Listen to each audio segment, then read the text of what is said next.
मेरा नबी मेरे वजूद पर दलील बन के आया।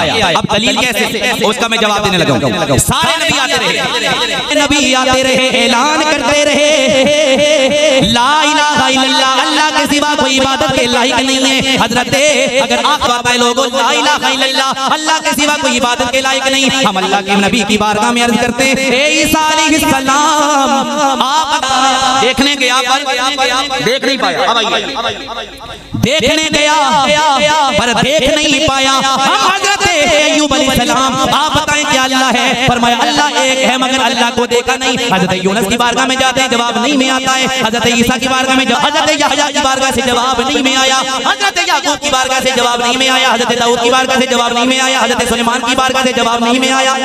नबी आए, मौजज़ा लेकर आए, लेकिन फरमाया अब मैं मोहम्मद को भेज रहा हूँ। मेरा मोहम्मद सिर्फ मौजज़े लेके नहीं आ रहा।